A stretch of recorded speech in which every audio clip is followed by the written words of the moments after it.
8 अगस्त 1942 अगस्त क्रांति का दिवस, भारत छोड़ो आंदोलन का दिवस। आज 8 अगस्त 2022।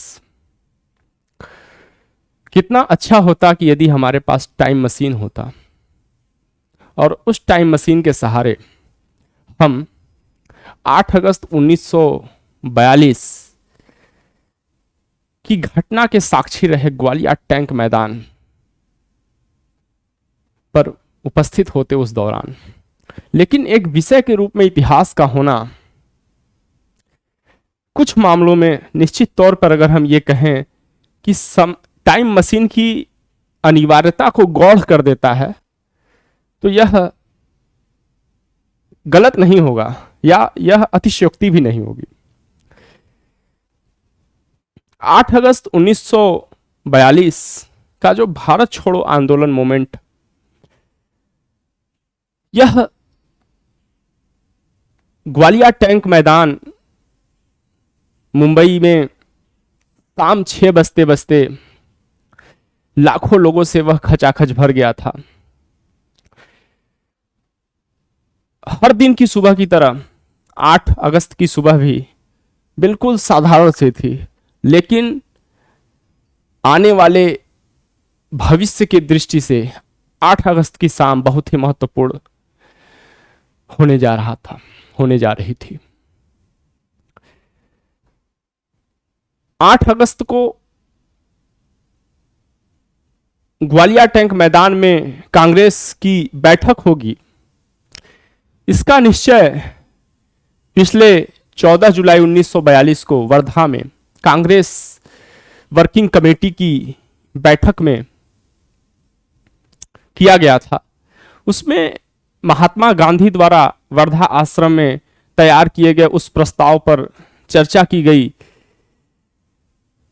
और यह निश्चित किया गया कि अब ब्रिटानियों को भारत का सत्ता तुरंत भारतवासियों को सौंप देना होगा। वह प्रस्ताव चूंकि वर्धा आश्रम में तैयार किया गया था, महात्मा गांधी द्वारा तैयार किया गया था, इसलिए इतिहास में उसे वर्धा प्रस्ताव या भारत छोड़ो प्रस्ताव के नाम से भी जानते हैं। भारत छोड़ो नामकरण की जो कहानी है बहुत रोचक है। इसके संदर्भ में हम कहानी के तारतम्यता में बात करेंगे तो इस 14 जुलाई 1942 को जो महाराष्ट्र के वर्धा आश्रम में जो कांग्रेस वर्किंग कमेटी की जो बैठक हुई थी, उसमें निश्चित किया गया था कि अगले महीने 1 महीने के भीतर ही मुंबई के ग्वालियर टैंक मैदान में एक बैठक होगी। उसी के क्रम में 8 अगस्त 1942 को सायंकाल 6 बजे मुंबई के ग्वालियर टैंक मैदान में कांग्रेस की बैठक होती है और शाम 6 बजते बजते वो पूरा मुंबई का ग्वालियर टैंक मैदान लाखों लोगों से भर जाता है और आसमान में ब्रिटानी हुकूमत विरोधी नारे लगने लगते हैं। पूरे देश में एक अलग तरीके का माहौल रहता है, एक अलग जोश रहता है। जैसा कि उस दिन 4 महत्वपूर्ण नेताओं ने भाषण दिया 8 अगस्त को ग्वालियर टैंक मैदान में। उसमें उस दिन भारत छोड़ो आंदोलन का प्रस्ताव रखते हुए जवाहरलाल नेहरू ने भारत की जनता को एक साथ आकर भारत के इस स्वतंत्रता के अंतिम समर में एक साथ एकजुट होकर धर्म के बंधन, जाति के बंधन, वर्ग के बंधन, लिंग के बंधन, क्षेत्र के बंधन तोड़कर एक साथ आने को कहा। और जब उन्होंने भारत छोड़ो आंदोलन का प्रस्ताव रखा जवाहरलाल नेहरू ने, इसका पुरजोर समर्थन सरदार वल्लभ भाई पटेल ने किया और अंततः कांग्रेस की जो बैठक हुई उसमें कांग्रेस के द्वारा उस प्रस्ताव को स्वीकार कर लिया जाता है। चूंकि महात्मा गांधी चाहते थे कि ये जो अंग्रेजों को अंतिम चेतावनी दी जा रही है बहुत ही जोश भरी हो, बहुत ही मीनिंगफुल इसमें नारा दिया जाए। इसके लिए गांधी जी ने कई लोगों से सलाह मांगी कि ऐसा नारा दिया जाए जिसमें कि वो प्रतिबद्धता दिखे कि भारतीय अब आजाद होना चाहते हैं, अब वो और आपके गुलाम नहीं बने रह सकते, अंग्रेजों के वो और गुलाम नहीं बने रह सकते। अब आपको हमारे देश की सत्ता हमें वापस करनी होगी। अब आप हमें और बंधक नहीं बना सकते, आप हमारी आजादी को और सीमित नहीं कर सकते। इस क्रम में कई लोगों ने विचार रखा। एक विचार गेट आउट का आया था। यद्यपि कि अंग्रेजों ने जो हमारे साथ बर्बरता करी थी, अंग्रेजों ने जैसा हमारे साथ सलूक किया था, उनके लिए गेट आउट ही सही था। लेकिन चूंकि महात्मा गांधी भारतीय संस्कृति के बहुत बड़े पक्षधर थे, बहुत बड़े पैरोकार थे, भारतीय संस्कृति, गीता, वो गीता को अपनी मां स्वीकार करते थे। तो चूंकि जो महात्मा गांधी भारतीय संस्कृति के बहुत बड़े पैरोकार हैं, वो गेट आउट को कैसे स्वीकार कर लेते? तो उन्होंने उस विचार को नकार दिया। फिर लौह पुरुष वल्लभ भाई पटेल ने कहा विड्रॉल इंडिया कहा जाए, विड्रॉ इंडिया कहा जाए। लेकिन गांधी जी समेत अन्य नेताओं ने इस पर भी एकमत से इसे भी स्वीकार नहीं किया। इसी बीच तत्कालीन मुंबई के मेयर यूसुफ मेहर अली, जो कि कांग्रेस के एक सक्रिय सदस्य थे और कांग्रेस समाजवादी विचारधारा के प्रमुख नेता थे, उन्होंने क्विट इंडिया का सुझाव दिया। महात्मा गांधी सहित तमाम कांग्रेस के नेताओं ने इसे सहर्ष स्वीकार किया। क्विट इंडिया नारे का कई भाषाओं में भी अनुवाद किया गया। इसकी लोकप्रियता देखते हुए, इसकी सहज स्वीकार्यता को देखते हुए इसे हिंदी में भारत छोड़ो, मराठी में चले जाओ कहा गया। भारत छोड़ो का जब नारा दिया गया, इस नारे ने समूचे देश को प्रभावित किया और पूरे देश के लोग, या ये कहे कि पूरा भारत अंग्रेजों के खिलाफ इस अंतिम युद्ध में कूद पड़ा, अंतिम स्वतंत्र समर में कूद पड़ा। इस आंदोलन की तीव्रता से ब्रिटानी सरकार इतनी डर गई कि 8 अगस्त को रात, या हम ये कहें कि 9 अगस्त की सुबह सुबह तमाम भारतीय कांग्रेस के बड़े बड़े नेताओं को, सबसे पहले तो उन 4 नेताओं को जो कि ग्वालियर टैंक में 8 अगस्त को भाषण दिए थे, गांधी हो गए, नेहरू हो गए, पटेल हो गए और अबुल कलाम आजाद, इनको गिरफ्तार करके सुबह सुबह 9 अगस्त को इनको जेल भेज दिया गया। इसके साथ साथ तमाम कांग्रेस के नेताओं को भी गिरफ्तार कर लिया जाता है। कुछ नेता जो पकड़े गए उनको जेल में डाल दिया गया। कुछ नेता अंग्रेजों की पकड़ में आने के पहले ही वो भूमिगत हो गए। अंग्रेज सरकार की क्रूरता का अंदाजा हम इस बात से लगा सकते हैं कि जयप्रकाश नारायण को बर्फ की सिल्ली पर सुलाया जा रहा था। क्यों? क्योंकि आप अंग्रेजों से माफी मांगे। उनकी बर्बरता का आप नमूना बस देखते जाइए। अरुणा आसफ अली भी प्रमुख भूमिगत नेताओं के समूह में शामिल थी। उनके ऊपर उस समय ब्रिटिश सरकार ने 5,000 रुपए का इनाम रखा था। लेकिन अरुणा आसफ अली की नेतृत्व कुशलता और भारत के प्रति अपने समर्पण का ही नतीजा था कि वो अंत तक अंग्रेजों के पकड़ में ना आ पाई।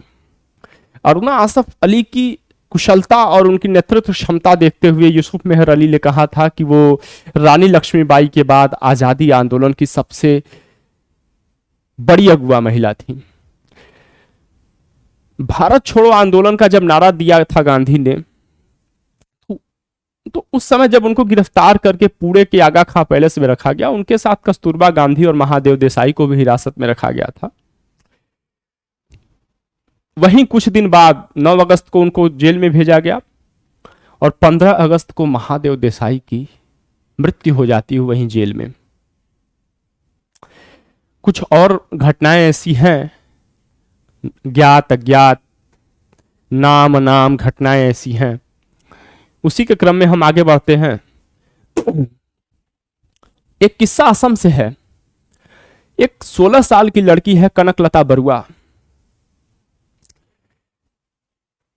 जब गांधी जी ने 1942 के भारत छोड़ो आंदोलन का आह्वान किया तो असम में ये लड़की भी स्वतंत्रता के इस आंदोलन में कूद पड़ती है।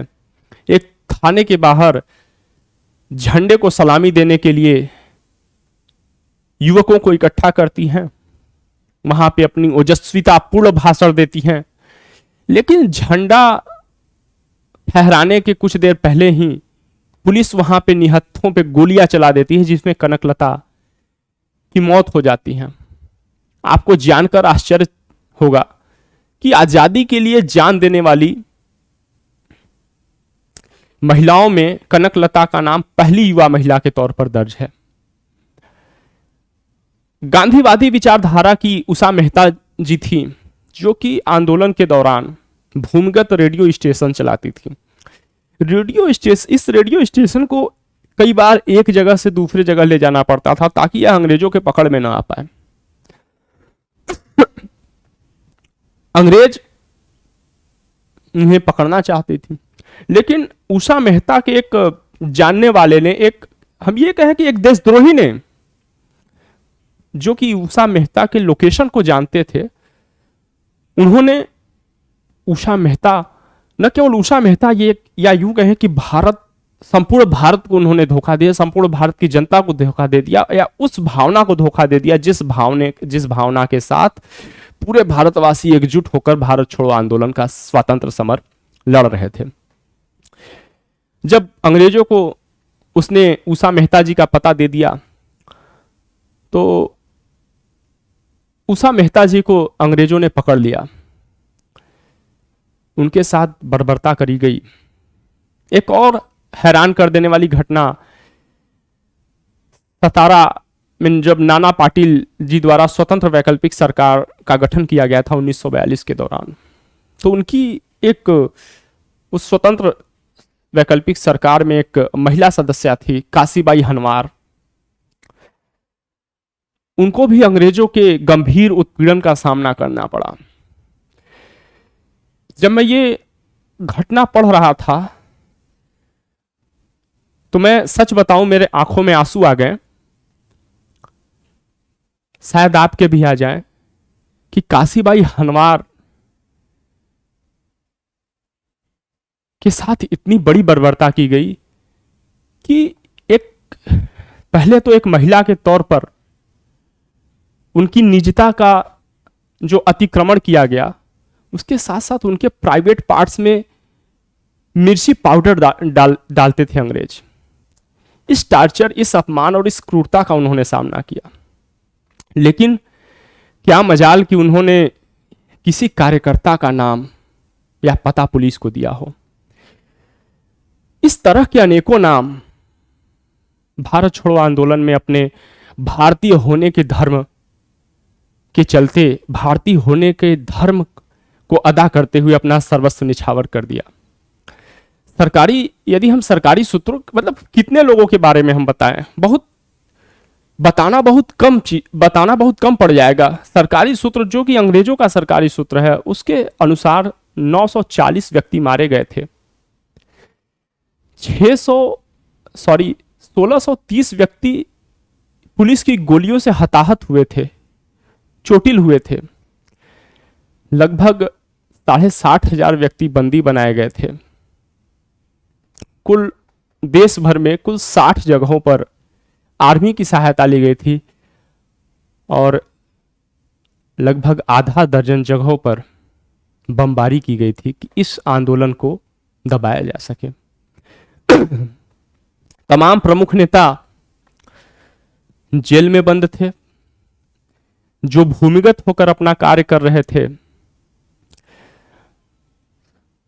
कुछ तो पकड़ में नहीं आए, कुछ देशद्रोहियों के कारण पकड़ में आ गए, कुछ को बहुत टार्चर किया गया, लेकिन उन्होंने नाम पता कुछ नहीं बताया।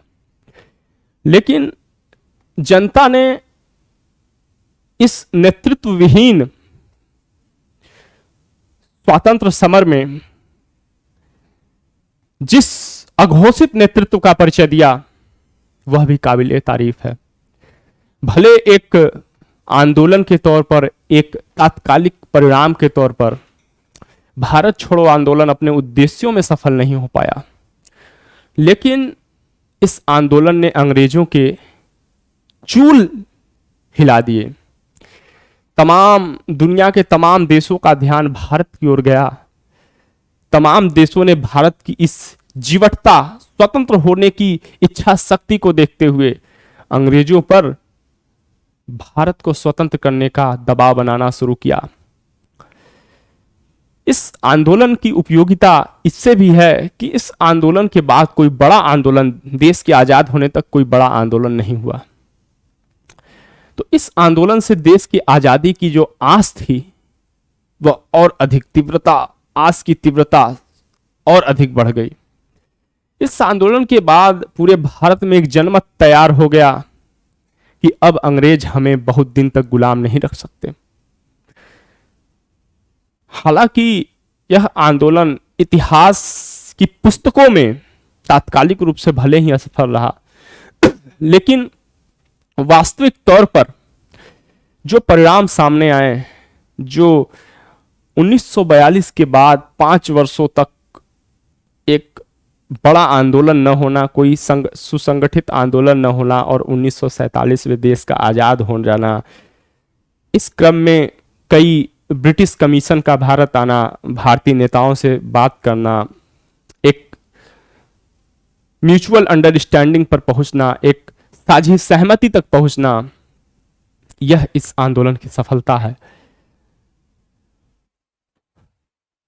तो अंततः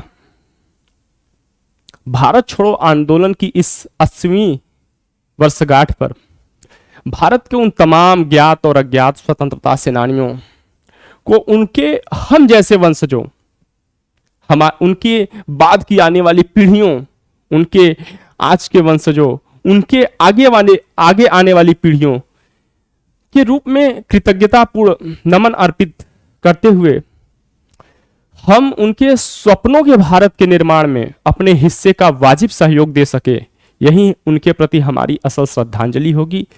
यही इस भारत छोड़ो आंदोलन दिवस या क्विट इंडिया मूवमेंट डे का हासिल होगा।